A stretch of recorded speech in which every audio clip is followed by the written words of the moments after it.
신명기 19장. 하나님, 여러분의 하나님께서 친히 여러분에게 주시는 땅에서 전 민족들을 내쫓으시고 여러분이 그들의 성읍과 집에 들어가 살게 되면 여러분은 하나님, 여러분의 하나님께서 여러분에게 차지하라고 주시는 땅에서 누구나 쉽게 접근할 수 있는 성읍 셋을 따로 떼어 놓아야 합니다. 여러분은 하나님, 여러분의 하나님께서 여러분에게 차지하라고 주시는 저 땅을 세 지역으로 나누고 각 성읍에 이르는 길을 닦아서 실수로 사람을 죽인 사람이 그곳으로 피신할 수 있게 하십시오. 살인자가 그곳으로 피신하여 보호받을 수 있는 경우는 다음과 같습니다. 그는 원한을 품은 일 없이 실수로 이웃을 죽인 사람이어야 합니다. 예를 들어 어떤 사람이 자기 이웃과 함께 나무를 하러 숲에 가서 도끼를 휘두르다가 그만 도끼날이 자루에서 빠져 그 이웃이 맞아 죽었다고 합시다. 그 사람은 이 세 성읍 가운데 한 곳으로 피신하여 목숨을 건질 수 있습니다. 그 성읍이 너무 멀리 떨어져 있으면 복수심에 불타는 피해 보복자가 그 사람을 뒤쫓아가서 잡아 죽이고 말 것입니다. 거리가 먼 탓에 죽지 않아도 되는 사람이 죽게 됩니다. 사람을 죽인 것이 그의 잘못이 아니고 살인자와 피해자 사이에 원한을 살 만한 일이 없었는데도 그런 참극이 빚어지는 것입니다. 그러므로 나는 여러분에게 명령합니다. 여러분을 위해 성읍 셋을 따로 떼어 두십시오. 하나님, 여러분의 하나님께서 여러분의 조상에게 엄숙히 약속하신 대로 여러분의 땅을 넓혀주시고 그 경계를 확장해 주시고 여러분의 조상에게 약속하신 땅 전체를 여러분에게 주시면, 다시 말해 내가 오늘 여러분에게 명령하는 대로 여러분이 열심히 살고 하나님, 여러분의 하나님을 사랑하며 그분이 말씀하시는 것을 여러분 평생에 실천하여 그런 일이 일어나면 여러분은 이 세 성읍에 다른 세 성읍을 추가하여 무고한 피가 여러분의 땅에 떨어지는 일이 없게 하십시오.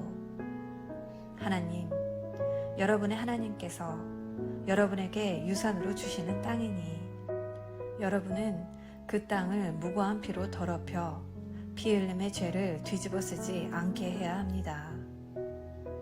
그러나 어떤 사람이 이웃을 미워하여 숨어서 기다리다가 그를 급습하여 쳐 죽이고 이 성읍들 가운데 한 곳으로 달아난 경우에는 이야기가 다릅니다. 그가 살던 성읍의 장로들은 사람을 보내어 그를 붙잡아 돌아오게 해야 합니다. 그런 다음 그를 피해 보복자에게 넘겨주어 죽게 해야 합니다. 그를 불쌍히 여기지 마십시오. 이스라엘에서 사악한 살인을 말끔히 씻어 버리십시오. 그래야 여러분이 깨끗한 공기를 마시며 잘 살게 될 것입니다.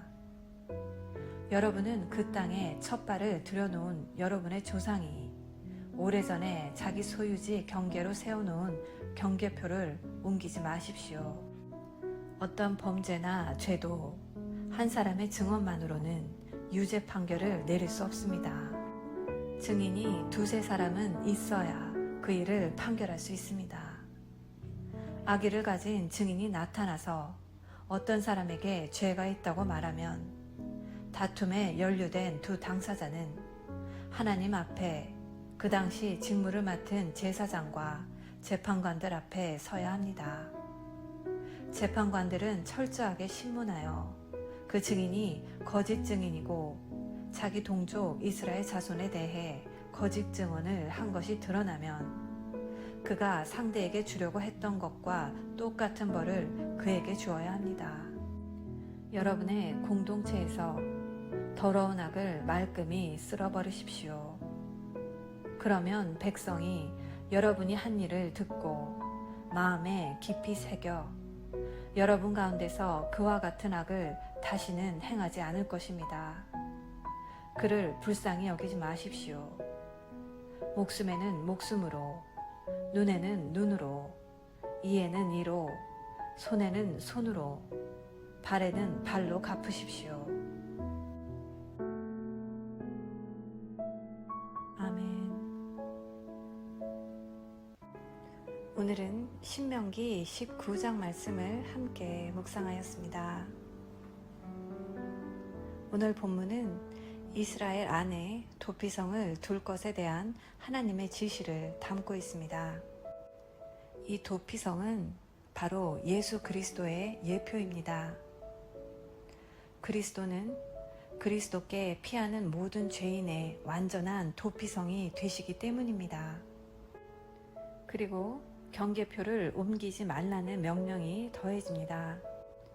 이것은 도둑질과 탐욕에 관련된 말씀입니다.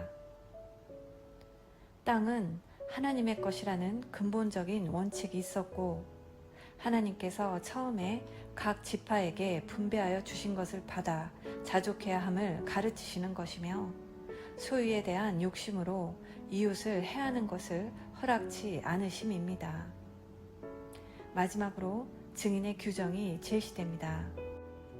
증거의 요건은 한 사람으로서는 성립이 되지 않고 최소 2-3사람이 증인이어야 합니다. 이유는 분명합니다. 원한을 품은 사람의 거짓 증거에 의해서 억울한 재판이 일어나서는 안 되기 때문입니다. 오늘 본문은 이스라엘을 향하신 하나님의 마음을 잘 드러냅니다.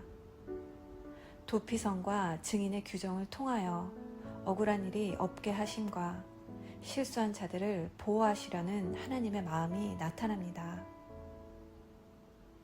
오늘도 우리에게 피할 도피성을 주신 하나님께 감사하며 잠시라도 죄의 유혹에 잠식되지 않도록 오늘도 나의 자신을 살피고 성령님의 도우심을 구하시는 복된 하루 되시기를 기도합니다. 사랑의 엄마,